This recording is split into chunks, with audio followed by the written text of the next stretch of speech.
श्री गणेशाय नमः।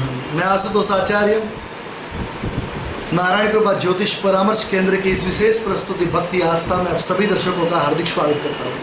आज हम बात करने जा रहे हैं बेलपत्र के बारे में। क्या है बेलपत्र, उसकी उत्पत्ति कैसे हुई, इसकी महिमा क्या है और कुछ ऐसे उपाय जिनके द्वारा भगवान भोलेनाथ को प्रसन्न किया जा सके, और साथ ही साथ बिल्वाष्टक स्तोत्र की बात भी करेंगे। ये तो सब जानते ही है कि बेलपत्र शिव जी को अत्यंत प्रिय है। सिर्फ बेलपत्र चढ़ाने मात्र से ही भगवान शिव प्रसन्न हो जाते हैं, पूर्ण पूजन का पूर्ण फल साधक को दे लेते हैं। जानते हैं क्यों बेलपत्र इतना प्रिय है शिव जी को? तो उसकी उत्पत्ति की कथा शास्त्रों में, तंत्र शास्त्रों में वर्णित है। विष्णु प्रिया लक्ष्मी जी के वक्ष स्थल से प्रादुर्भूत हुआ था बिल्वपत्र। लक्ष्म्यास्तनत उत्पन्नं महादेवस्य च प्रियं बिल्ववृक्षं प्रयच्छामि बिल्वपत्रं शिवार्पणम्। अर्थात लक्ष्मी जी के स्तन से इस बिल्वपत्र की वृक्ष की उत्पत्ति हुई। अर्थात बेलपत्र महालक्ष्मी जी के वक्ष स्थल से उत्पन्न हुआ है। यह महादेव जी को अत्यंत अत्यधिक प्रिय है। बृहद धर्म पुराण में बिल्व वृक्ष की उत्पत्ति संबंधी कथा के अनुसार बिल्व वृक्ष की उत्पत्ति लक्ष्मी जी द्वारा स्तन काटकर चढ़ाने से हुई। लक्ष्मी जी ने भगवान विष्णु को पति के रूप में प्राप्त करने के लिए शिव जी का घोर आराधन किया था।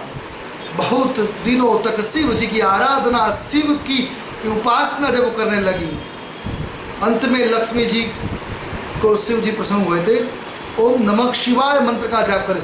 बात इस तरह से है, जब लक्ष्मी जी को विष्णु भगवान की आराधना करने की मन में इच्छा हुई, तब जब उन्होंने देखा भगवान शिव ने अगर सहस्त्र कमल पुष्प से प्रसन्न होकर विष्णु भगवान को सुदर्शन चक्र प्रदान किया है, तो मैं भी शिव की आराधना कर विष्णु को अपने पति रूप में प्राप्त करूं। ये सोचकर लक्ष्मी जी ने शिव की आराधना करी।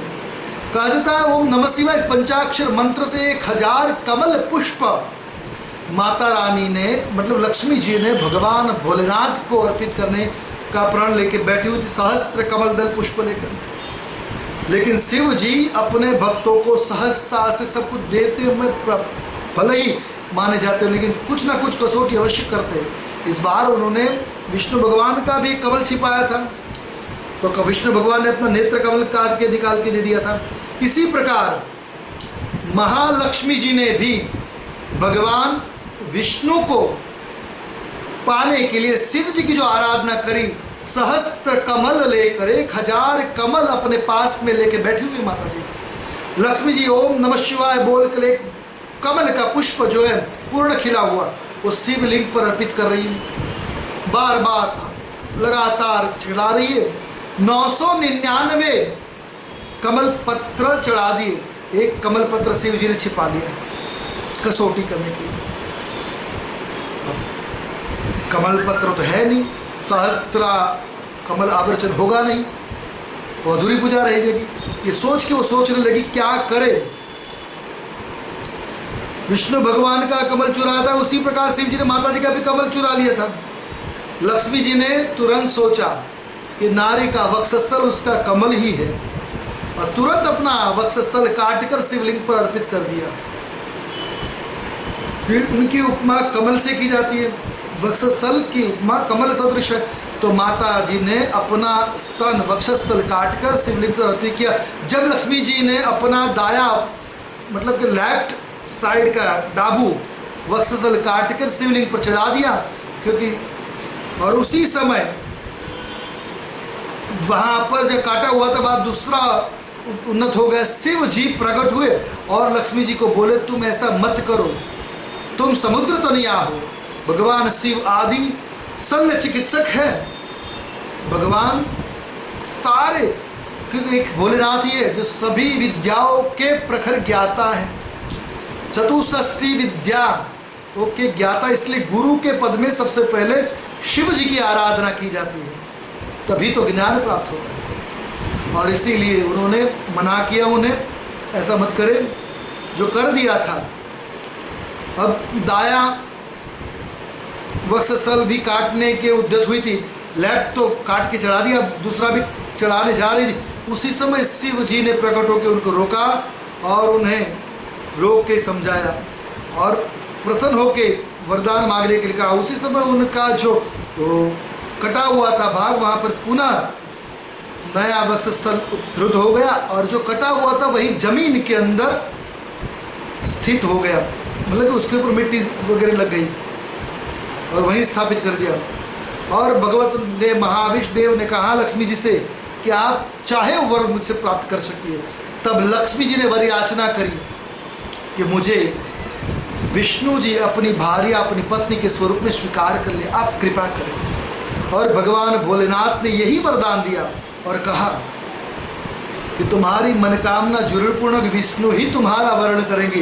लक्ष्मी जी के कटे हुए स्तन को पृथ्वी में गाड़ दिया गया जिससे एक वृक्ष उत्पन्न हुआ और भगवान भी वो वृक्ष 3 पत्तों वाला पौधा था वो, और कांटे भी लगे हुए थे और वो उसकी मीठी सुवास भी उसमें रही थी, शीतलता उसका गुण धर्म था, क्योंकि ममता रहती है स्तन केंद्र माँ के, इसीलिए वो शीतलता लिए हुए बेल का वृक्ष उत्पन्न हुआ। बिल्व फल को ब्रह्मा विष्णु और महेश भी न पहचान सके, उस बिल्व को पहचान नहीं सके। यह वृक्ष इसका फल ब्रह्मा जी की सृष्टि से परे है। वैशाख शुक्ल पक्ष की तृतीया अक्षय तृतीया को बिल्व वृक्ष की उत्पत्ति हुई थी। वैशाख शुक्ल तृतीया को बिल्व वृक्ष की उत्पत्ति मानी जाती है और इसीलिए उस दिन को अक्षय तृतीया भी कहा जाता है। काफ़ी अक्षय तृतीया के कारण है, लेकिन ये फल उसी दिन उत्पन्न हुआ था।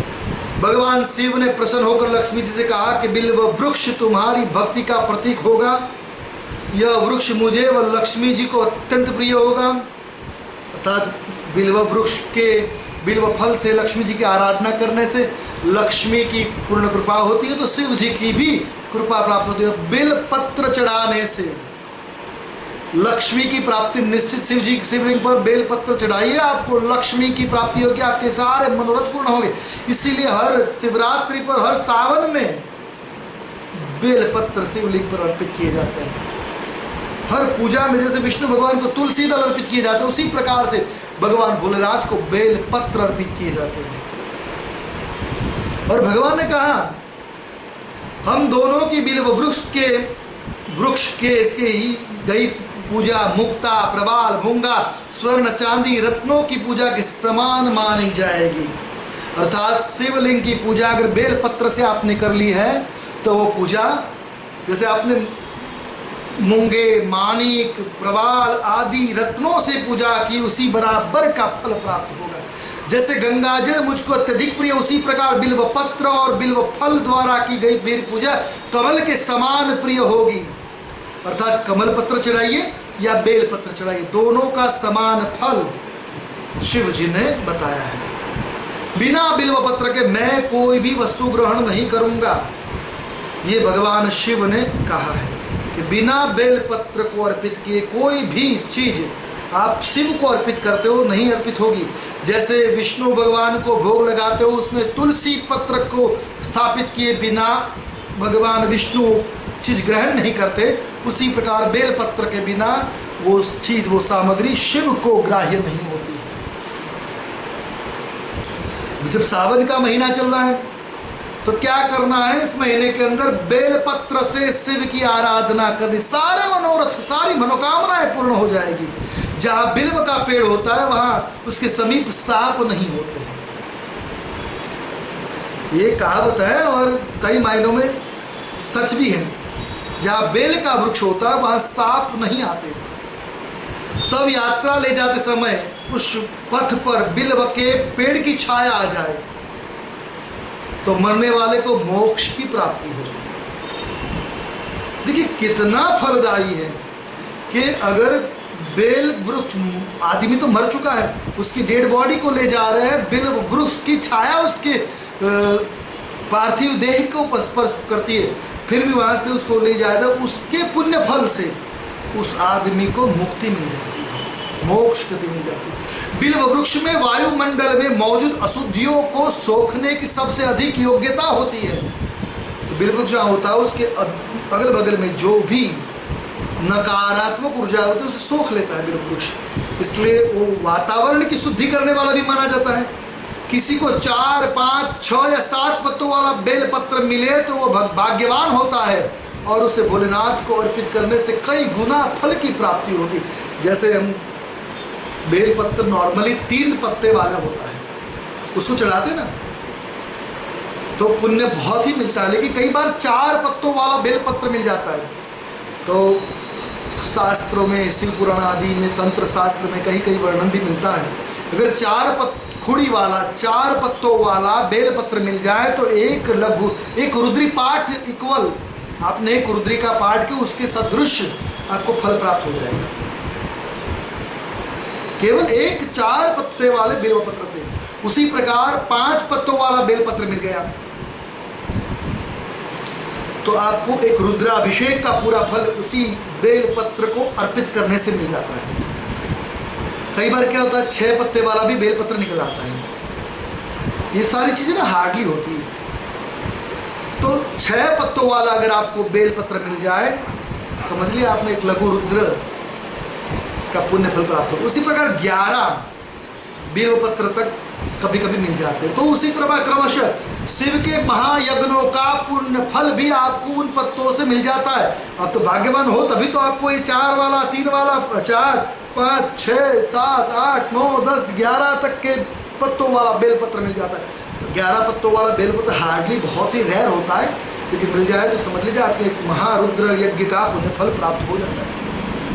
उसको क्या करना है, सारे बेलपत्र आदि चढ़ाने के बाद लास्ट में उन बेलपत्रों को मंत्र पुष्पांजलि के साथ आपको शिवलिंग पे पर अर्पित करना है। फिर लेके आप उसके फ्रेम करा के रख सकते हो, शिव की पूर्ण कृपा प्राप्त होगी लाइफ पे। तो बेलपत्रों की ये महिमा है। बेलव के पेड़ को काटने से और उसको कहीं और न बो लगाने से बहुत नुकसान की भी संभावनाएं कही गई थी, क्योंकि पेड़ जो पौधे हैं ना प्रकृति है, प्रकृति को जतन करने से जीवन का कल्याण होता है। इसलिए अगर कई बार ऐसा हो गलत जगह पे हमारे लग रहा है कि गलत जगह लग गया है गलती से, उसको काटना पड़ेगा तो क्या करोगे, काटने से पाप तो लगेगा ही लगेगा, लेकिन उसका ज़्यादा नुकसान ना हो, खामियाजा न भुगतना पड़े, इसलिए क्या करेंगे, 4 एक काटने के स्थान पर 4 बेल के पौधे लगा देंगे। उसको पौधों में से तने बने पेड़ बने तब तक वो उसका जतन भी करेंगे। लोग लगा तो बहुत पेड़ पौधे देते हैं उत्साह में आके वृक्षारोपण, लेकिन उसका सिंचन नहीं करते हैं, उसको बड़ा नहीं करते हैं, उसको पनपना भी चाहिए ना, पनपाना चाहिए, तो भी आपका ये दोष निवृत्त होगा। सुबह शाम बिल्व के पेड़ के दर्शन से ही पापों का अंत हो जाता है। बिल्व के पेड़ की सिंचाई करने से पितृगण तृप्त हो जाते हैं। जैसे आप किसी भी महीने की अमावस को, अमावस तिथि के जो देवता है पितृ है, पितरों को तृप्त करने के लिए क्या करना पड़ता है, केवल जल का अभिषेचन कर दीजिए बेल के वृक्ष नीचे, पितृगण तृप्त हो जाएंगे। शिवलिंग पर एक बार या भूल से भी बेलपत्र अर्पित कर दे तो सारे पाप नष्ट हो जाते, तो पूर्ण भाव से करने से तो सारे पाप यूं ही नष्ट हो जाएंगे। माना जाता है कि बेल वृक्ष का रोपण, पोषण और संवर्धन करने से भगवान शंकर के साक्षात दर्शन का सौभाग्य जीवन में एक बार निश्चित प्राप्त होता ही होता है। तो ये केचिक उपाय बताए बेलपत्र के, उनको कीजिए और उन उपायों को करने से आपकी सारी मनसाएं, मनकामना शिव की कृपा से परिपूर्ण होगी। और साथ ही साथ जब बेलपत्र जब शिवलिंग पर चढ़ा ही रहे हैं तो बिल्वाष्टक का भी गान अवश्य कर ले। त्रिदलम त्रिगुणाकारम त्रिनेत्रम च त्रयायुधम त्रिजन्म पाप संहारम एक बिल्वम शिवार्पणम त्रिशाखैर्बिल्वपत्रैश्च यत्कोमलैः शुभैः शिव पूजां करिष्यामि एक बिल्वं शिवार्पणम् अखण्डैर्बिल्वपत्रेण पूजिते नन्दिकेश्वरे शुद्ध्यन्ति सर्वपापेभ्यो एक बिल्वं शिवार्पणम् शालिग्रामशिलामेकां विप्राणां जातु अर्पयेत् सोमयज्ञं महापुण्यम् एक बिल्वं शिवार्पणम् दंतिकोटि सहस्राणि वाजपेय शतानि च कोटिकन्या महादानं एक बिल्वं शिवार्पणं लक्ष्म्याः स्तनत उत्पन्नं महादेवस्य च प्रियं बिल्ववृक्षं प्रयच्छामि एक बिल्वं शिवार्पणं दर्शनं बिल्ववृक्षस्य स्पर्शनं पापनाशनं अघोर पाप संहारम् एक बिल्वं शिवार्पणं मूलतो ब्रह्म रूपाय मध्यतो विष्णु रूपिणे अग्रतः शिव रूपाय एक बिल्वं शिवार्पणं बिल्वाष्टकमिदं पुण्यं यः पठेत् शिव सन्निधौ सर्व पाप विमुक्त शिवलोकमवाप्नुयात्। बिल्वाष्टक शिवार्पणमस्तु। इस प्रकार से आप इस बिल्वाष्टक का भी प्रार्थना कर लीजिए, आपकी हर मनोकामना, हर मनोरथ, हर मनोभाव जो है परिपूर्ण होगी और शिव की कृपा आपके जीवन में बनी रहे। किसी भी शिव की पूजा कब कब की जा सकती है, तो किसी भी सोमवार को कर ले, सर्वोत्तम है। किसी भी चतुर्दशी को कर ले, प्रदोष के दिन तो खास कर करे। शाम के समय प्रदोष काल जो होता है, शाम का समय होता है, गोधूली बेला के करीब करीब, तो आप प्रदोष काल में अवश्य शिव पूजा करें। और सावन का प्रदोष हो, प्रदोष में भी अगर शनि प्रदोष, भौ प्रदोष हो या सोम प्रदोष, सर्वोत्तम माने जाते हैं। तो इस बार 2-3 दिन में जो आने वाला प्रदोष है वो शनि प्रदोष है। आप शनि प्रदोष के दिन अवश्य पूजा अर्चना करें। शनिवार को जो प्रदोष लगेगा वो शनि प्रदोष है। अब शनि प्रदोष के दिन आप बेल पत्र से शिव जी की आराधना करें, आपकी हर मनोकामना अवश्य पूर्ण होगी। लेकिन बेल पत्र अखंडित हो, ध्यान रखिए, भले ही 5 चढ़े बेल पत्र अखंडित होने चाहिए, टूटे हुए नहीं होने चाहिए। अखंडित बेल पत्रों से शिव की पूजा अर्चना करें। तो साथ ही साथ हर बेल पत्र के साथ अब लिंगाष्टक के मंत्रों का भी प्रयोग करके चढ़ा, या त्र्यंबक मंत्र का जाप करके, या मृत्युंजय मंत्र। अगर बीमारी से जूझ रहे हो तो आप महामृत्युंजय मंत्र से अवश्य 108 बेल पत्र तो चढ़ाए ही चढ़ाए। महामृत्युंजय मंत्र नौद कर लिखे, ओम हौम झुम सह ओम भूर्भुवः स्वः त्र्यंबकं जजामहे सुगंधिं पुष्टिवर्धनम् उर्वारुकमिव बन्धनान् मृत्योर्मुक्षीयमामृतात् स्वः भुवः भुः ओम सौ जुम होम। तो ये जो मंत्र है महामृत्युंजय मंत्र, आप इसे 108 बेलपत्र अवश्य अर्पित करें। एक मंत्र बोले, एक बेलपत्र चढ़ाइए, तो आपके घर में जो बीमारियां हैं निश्चित कटेगी। अगर 54 दिन आपने लगातार कर लिया, अभी कोरोना जैसी महामारी भी चल रही है, जो गाइडलाइंस है उसको तो फॉलो करे ही करे, लेकिन साथ ही साथ शिव में, ईश्वर में श्रद्धा और भक्ति भी रखें। क्योंकि दवा के साथ दुआ बहुत कारगर होती है, और दुआ तो ज़्यादा कारगर होती है। तो दुआ शिव की प्रार्थना करें।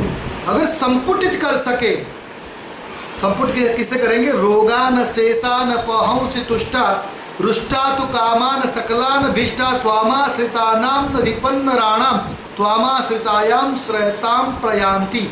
इस श्लोक को पहले अग्रिम बोले, बाद में त्र्यंबक मंत्र का पाठ करें, फिर से इसी श्लोक को दोहराए, तो क्या होगा? एक संपुट होगा। इसी प्रकार से एक संपुट करने के बाद एक पत्ता जो है बेल का आप शिवलिंग पर अर्पित करें। इसी प्रकार 108 बेल के पत्ते आप संपुट करके शिवलिंग पर अर्पित करिए और देखिए चमत्कार शिव की कृपा का।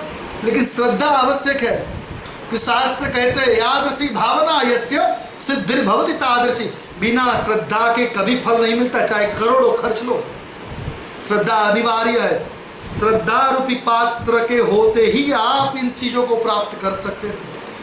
मंत्र तो अपनी ऊर्जा काम कर लेंगे, लेकिन वो ज्यादा आप अपने पास नहीं प्राप्त करो। मैं एक उदाहरण देना चाहूंगा। आप दूध लेने जा रहे हो और आपके पास कोई पात्र नहीं है, प्लास्टिक के थैलिया में दूध नहीं मिलेगा, कपड़े की थैली में दूध डाल, वो देने वाला दे देगा तो घर पर तक पहुंचेगा क्या?